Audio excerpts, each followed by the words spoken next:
आप सभी को नमस्कार। वीडियो एन कुमार क्लासेज में आप सभी का स्वागत है। प्रारंभिक परीक्षा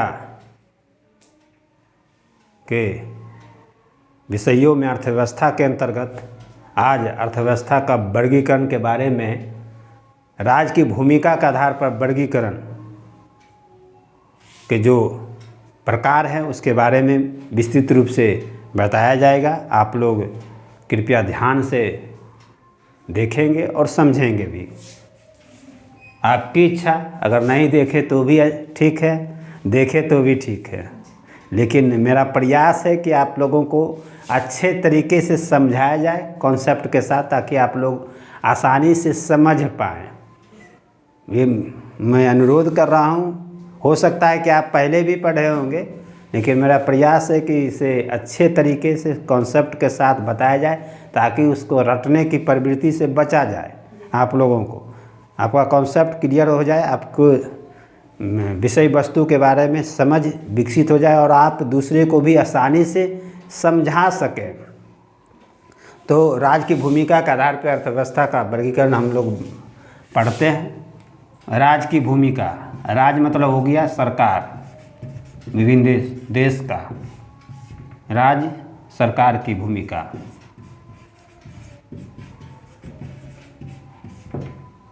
अर्थव्यवस्था का प्रकार हम लोग देखते हैं। पूंजीवादी अर्थव्यवस्था,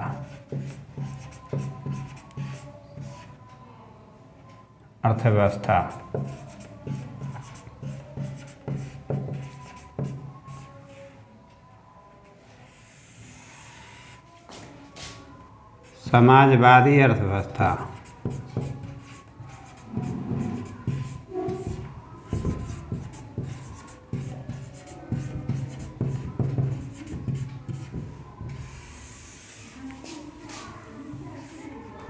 साम्यवादी अर्थव्यवस्था,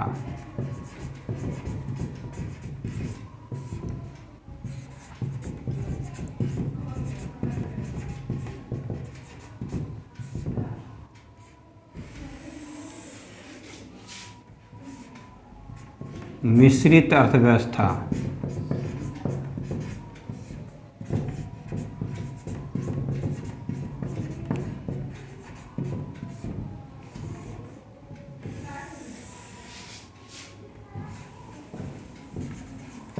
फैबियन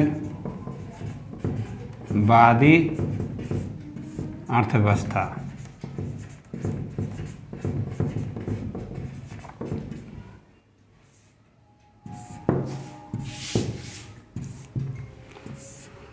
अर्थव्यवस्था के वर्गीकरण के अंतर्गत सर्वप्रथम हम लोग देखते हैं राज्य या सरकार की भूमिका के आधार पर अर्थव्यवस्था।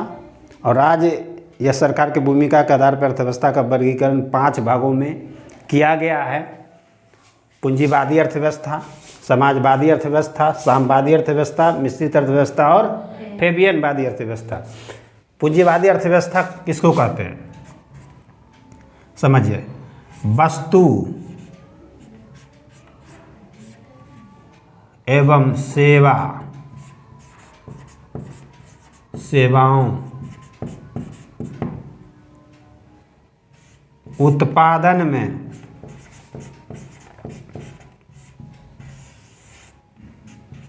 निजी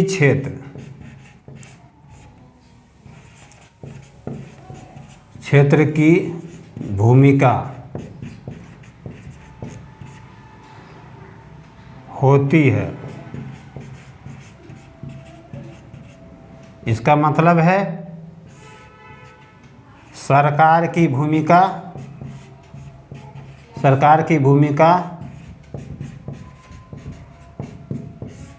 न्यून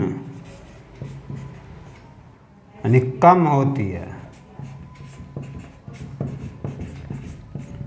उसको हम क्या कहते हैं?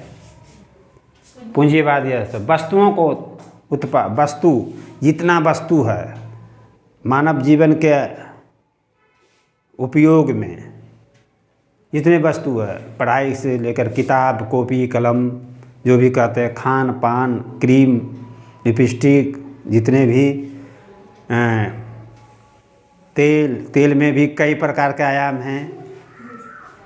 तो जितने भी वस्तु है, गाड़ी, मोटर गाड़ी, साइकिल, आप जो भी ले लीजिए, लैपटॉप, मोबाइल, जितने प्रकार की वस्तु हैं और सेवाएं जो उसमें सेवा दे रहा है, होटल हो, यातायात हो, रेल हो, मोटर गाड़ी हो, कोई प्रशासनिक संस्था हो, बैंकिंग संस्था हो, जितने भी कर्मचारी काम कर रहा है यानी सेवा दे रहा है, वो सब किस क्षेत्र का है? निजी क्षेत्र। कंपनी के द्वारा, पूंजीपति के द्वारा उसको नियुक्ति किया गया है, उसको वस्तु को ये सेवा देने के लिए लोगों को। और उत्पादन, वस्तु के उत्पादन में जितने जो उद्योग है सब निजी क्षेत्र का है। सरकारी उद्योग न्यून है, बहुत कम है, नहीं के बराबर। यानी कहने का मतलब है कि 75% निजी क्षेत्र की भूमिका हो और 25% ही सरकारी क्षेत्र का भूमिका हो वस्तु एवं सेवाओं के उत्पादन में। तो उसे हम पूंजीवादी अर्थव्यवस्था कहते हैं। क्लियर हो गया? पूंजीवादी अर्थव्यवस्था उसे कहते हैं वस्तुओं और सेवाओं के उत्पादन और प्लस वितरण, प्लस वितरण भी, उत्पादन प्लस वितरण, दोनों में किसकी भूमिका हो? यानी उत्पादन भी किया यानी बनाया और आम जनता तक पहुंचाया, दोनों में भूमिका किसका है? निजी क्षेत्र की हो। सरकारी क्षेत्र की भूमिका यानी सरकार की भूमिका न्यून यानी कम हो, उसे पूंजीवादी अर्थव्यवस्था कहते हैं। समझ गए? आगे समाजवादी अर्थव्यवस्था किसको कहते हैं? वस्तु एवं सेवाएं। क्लियर हो गया? वही चीज है यहाँ पे के उत्पादन प्लस वितरण किसकी भूमिका हो? समाज का। समाज मतलब सरकार का भूमिका हो या नियंत्रण हो। निजी क्षेत्र, यहाँ निजी क्षेत्र की भूमिका नहीं होता है, कुछ भी नहीं। यहाँ तो है लेकिन यहाँ कुछ भी नहीं। क्लियर हो गया ना? एकदम। समाजवादी अर्थव्यवस्था किसको कहते हैं? अब इसका एग्जाम्पल पहले समझ लो कि इसका एग्जाम्पल अमेरिका है, USA। इसका एग्जाम्पल जानना जरूरी कि कौन सा देश है। USSR, सोवियत बोलते हैं इसको, या वर्तमान में रूस भी कह सकते हैं। ठीक है। समाजवादी अर्थव्यवस्था किसको कहते हैं? वस्तुओं और सेवाओं के उत्पादन प्लस वितरण में समाज मतलब होता है सरकार मतलब राज। समाज मतलब राज कह सकते हैं, सरकार कह सकते हैं।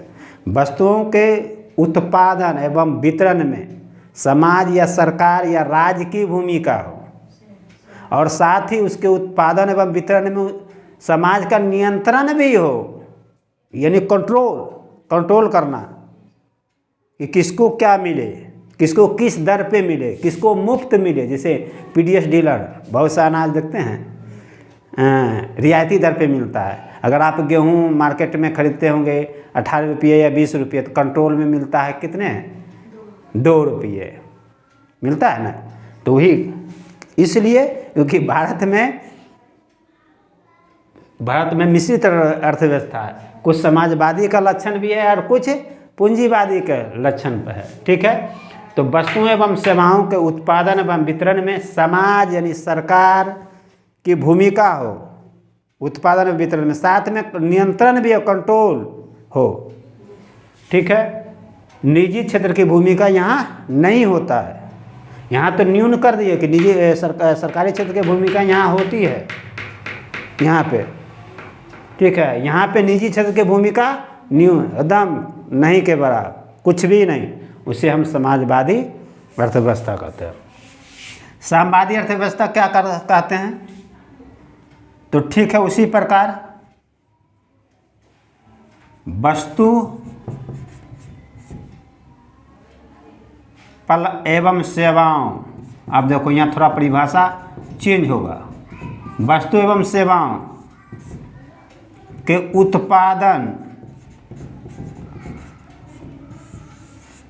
उत्पादन समाज या राज्य या सरकार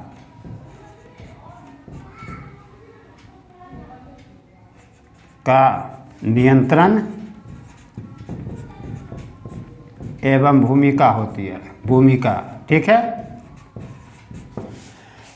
साम्यवादी अर्थव्यवस्था में क्या बताने जा रहे हैं? सेम है, समाजवादी अर्थव्यवस्था की जो परिभाषा है वो साम्यवादी अर्थव्यवस्था की परिभाषा है। अंतर क्या है समझो। यहाँ भी वस्तु एवं सेवाओं का उत्पादन प्लस वितरण है। यहाँ देखो उत्पादन प्लस वितरण, उत्पादन प्लस, लेकिन यहाँ क्या लिखें? सिर्फ उत्पादन।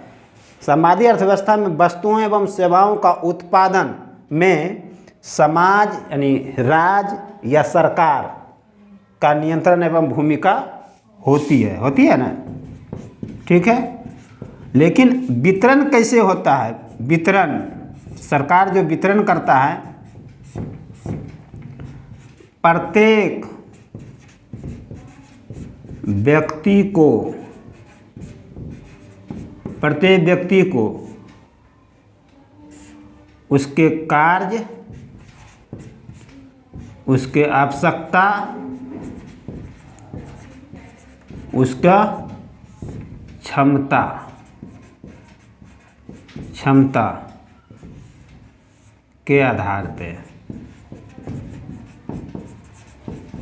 ये एग्जाम्पल अगर लें तो ये 1985 के पूर्व चीन में था, ठीक है। इस प्रकार का अर्थव्यवस्था का प्रतिनिधित्व। अब यहाँ समझो, साम्यवादी अर्थव्यवस्था में थोड़ा अंतर है समाजवादी से कि यहाँ वस्तुओं और सेवाओं के उत्पादन में समाज और राज्य या सरकार का नियंत्रण होगा, उसी की भूमिका होगी। वस्तु के उत्पादन में निजी क्षेत्र यहाँ भी क्या है? नहीं है, निजी क्षेत्र नहीं है, सरकार है। जो ये है वही है। लेकिन वितरण जो होगा, वितरण जो वस्तु उत्पादन हो गया तो उस वस्तु को समाज में माने आम लोगों में, जनता के बीच उसका वितरण कैसे होगा? तो वितरण होगा उसके कार्य, मतलब कौन व्यक्ति, कौन नागरिक कितना कार्य किया, उसको कितनी आवश्यकता है और उसका कितनी क्षमता है, उसी के अनुसार। मान लीजिए कोई ऐसा व्यक्ति है, कोई ऐसा परिवार है जिसमें 5 सदस्य है, तो 5 सदस्य में 25 केजी अनाज मिलेगा, ठीक है। और किसी के यहाँ 2 ही व्यक्ति है तो उसको 2 ही आवश्यकता है ना, 2 का, तो उसको 10 केजी मिलेगा। साथ ही ये भी सरकार देखती थी, चीन की सरकार को कितना योगदान दिया। 5 व्यक्ति है लेकिन वो क्या देश की अर्थव्यवस्था में कितना काम किया, किस प्रकार का काम किया, मजदूर के रूप में कि मिस्त्री के रूप में कि कुशल कारीगर के रूप में या कोई पदाधिकारी के रूप में, यानी उसकी क्षमता वो किस लेवल का था। तो जो कार्य किया उसी अनुसार उस देश का अर्थव्यवस्था का विकास हुआ, योगदान हुआ विकास में। तो उसकी क्षमता, उसके कार्य एवं उसकी आवश्यकता प्रत्येक व्यक्ति को के आधार पर ही वितरण किया जाएगा, उत्पादन का वितरण, ठीक है। उसे हम साम्यवादी अर्थव्यवस्था कहते हैं। साम्यवादी अर्थव्यवस्था के अंतर्गत निजी क्षेत्र की भूमिका नहीं होती है। क्लियर हो गया? निजी क्षेत्र की भूमिका नहीं होती है। अब आते हैं मिश्रित अर्थव्यवस्था। कुछ नहीं है, सिंपल है। मिश्रित अर्थव्यवस्था उसको कहते हैं पूंजीवादी प्लस समाजवादी, दोनों का लक्षण हो, दोनों का लक्षण। मतलब अर्थव्यवस्था के विकास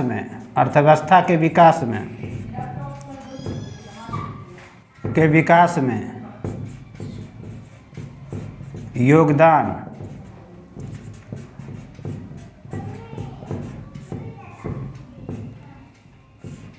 सरकारी क्षेत्र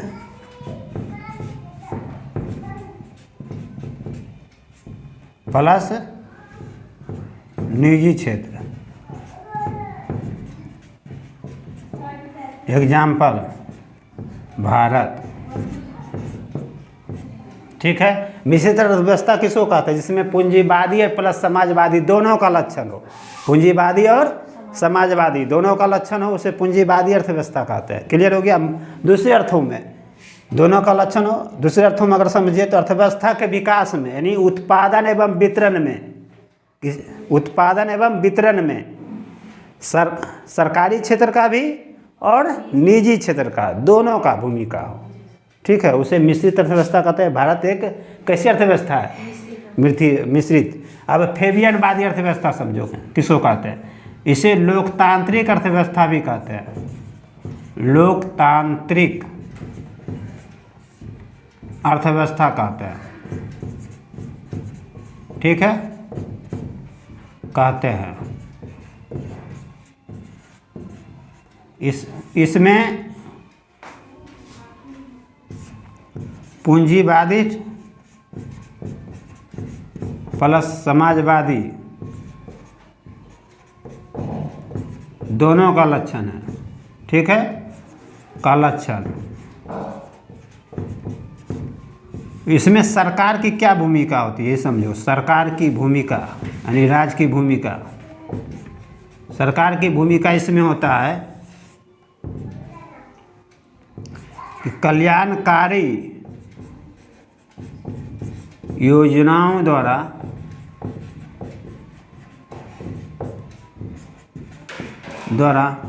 निम्न स्तर के लोगों का जीवन उच्च स्तर तक पहुंचाना।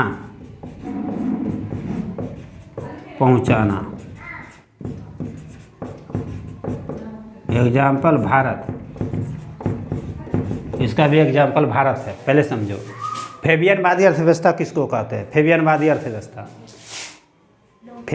अर्थव्यवस्था में लोकतांत्रिक अर्थव्यवस्था, इसका दूसरा नाम है लोकतांत्रिक अर्थव्यवस्था कहते हैं। इसमें पूंजीवादी और समाजवादी दोनों का लक्षण विद्यमान है। ठीक है। इसमें सरकार की क्या भूमिका होती है? सरकार की भूमिका होती है कि विभिन्न कल्याणकारी योजनाओं चला के, जैसे समाजी सुरक्षा, आवास योजना, जैसे जो उच्च वर्ग के लोग हैं जिनका जीवन स्तर, रहन सहन, अच्छा खाना मिल जाता है।